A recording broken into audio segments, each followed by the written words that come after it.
This edition of MacVoices is brought to you by SupportYourApp. Focus on growth. Build your customer support the smart way. SupportYourApp specializes in supporting Mac and iOS apps since 2011. Scale smarter. Leverage a remote support team with SupportYourApp at supportyourapp.com. I'm Chuck Joyner. MacVoices is in San Jose for AltConf and WWDC. Folks, this is Dennis of Readdle. We haven't talked to Dennis in forever, Dennis. It's terrible. Well, it's been a year, I guess, or maybe less. Was it just a year that we talked to? Okay, I don't know. It's never long. It's never enough. Let's put it that way. So you've been making quite a bit of news with Spark. Yeah. So Spark is the latest and the biggest kind of ambition of ours. We want to reinvent email and make people love email again. Okay, so let's start from the ground up. I've read email's dead, which I don't buy, but I got to throw that to you. Well, we had those news like 2 years ago. Now everybody kind of back to that, and we have the number that I think roughly around 3 billion people on planet use email, and 1 billion use it for work. And if you're looking about like at Gmail accounts, we have over 1 billion Gmail accounts. So it's not that by any means. Well, I know in my world it's definitely not. As great as Slack is, instant messaging, and all the other options, email is still like the rock bottom baseline where you can usually get through to somebody and get meaningful communication going, send large attachments, all those benefits that email has. So it's not dead.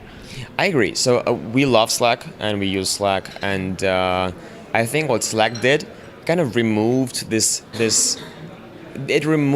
all the noise from email and these conversations that shouldn't be in email anyways, right? So they chat like instantaneous comments and conversations, whereas email has like more, as you mentioned, more longer format, more thoughtful process, and then the best feature of it is it's asynchronous, so you can reply later. With that, we've built a great email client for personal use. And then now with Spark 2.0, we've just added a bunch of collaboration features.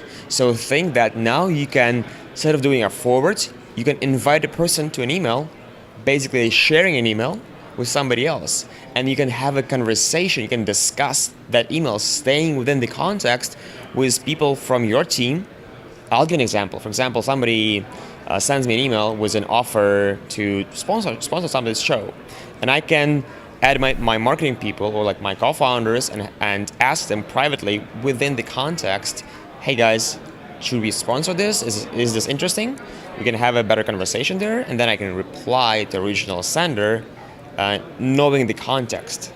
So that's like kind of the major news, and now you can discuss email privately with comments. That's a really interesting. You said something interesting when you started that Slack is right for certain kinds of communication. Email is right for other kinds. It sounds like you're blurring the lines a little bit, but in a very positive way. Yes. So in a way that you can have a short discussion or conversation about this email that is in your inbox, meaning that you don't have to move anywhere, or you don't have to copy and paste or print this to PDF and then put it to Slack or somewhere else. You're staying there, you would usually have a short conversation about this, and people will help you to come up with a better response. Like, how do I reply to this email? I need help. Help me, people. And then they will give you some help.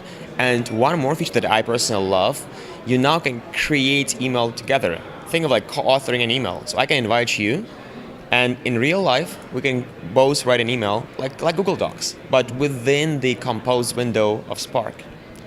And that's like simplifies a lot of things. Say, I don't know, I need some proofreading, or I need some numbers of the latest sales numbers or some marketing materials, so I need somebody to attach a report. I can just add the person from my team, and he can help me to compose a good looking email to somebody from outside. Okay, so it takes a lot, at least it always has for me, to change an email client. I don't know if we just get comfortable with them, or it's just too painful because of contacts and forms and everything that goes along with managing email successfully. How are you making it easy for people to transition over to Spark on whatever platform they're working on? So email was was and is the most challenging product that we've ever built. And we saw a lot of resistance from people to change their email clients, whatever they used to. And I think it's mostly because of the habit. So what we found out, you cannot build an email client that is like 25% better or like 50% better. It has to be 10x better. It has to be something different. So this paying switching cost is smaller than the perception of a benefit. So with Spark that we launched 2 years ago, we gave something that we call Smart Inbox, which provides a very intelligent triage of your emails that are new, so you can see what's important for emails from real people, and then you can quickly take care of the rest with just one swipe and delete all the newsletters and notifications. So Spark on average would save me at least 35 minutes a day, and I'm very happy about that. I'm getting back my 35 minutes of my life because of this. So this was a major differentiator, and we've got a lot of people using Spark. We don't publicly disclose the number, but it's a big number. And now we still understand that by adding this kind of collaboration part, where you can easily invite somebody to help you write email, it's a new concept. It's never been done before, so we don't have to compete against Apple Mail or default Gmail or Outlook.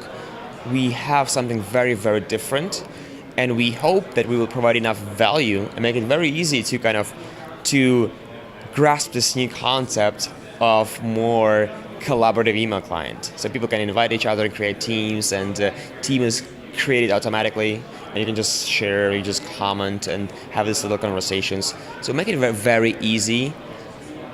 And something like email is an old concept, right? And then adding something new that is fundamentally changing the way you communicate is our goal. And we just launched actually 10 days ago. So we'll see. That's why I'm here, getting as much feedback as possible. And what's the feedback been? So people who used Spark before as a personal email client, they now we have some champions who going around their company and saying, you have to get Spark. It's I want to discuss this with you. And we've got thousands of teams already. And I think now the main goal is kind of to see how they use this in real life, what's the value that we provide, and that's my goal here. Now, one of the challenges that I see developers having is they develop all these cool capabilities and things, but the documentation is often lacking, and I don't think then the features get appreciated the way they should. How are you teaching me how to use all these capabilities in Spark? Yeah, so I think the very important part for every product is to tell what have you been doing for years, right? You've been developing this and so on and so on. So I think a great onboarding experience and great tips while using the product that are very contextual. So when you want to discuss this email with somebody, you don't know that you can do that in Spark. So for example, if you forward an email to your colleague from MacVoices team, for example, and you have a MacVoices team that we create automatically on your behalf, knowing your domain, it will automatically loop in and share that colleague. And now you will see that you can actually comment.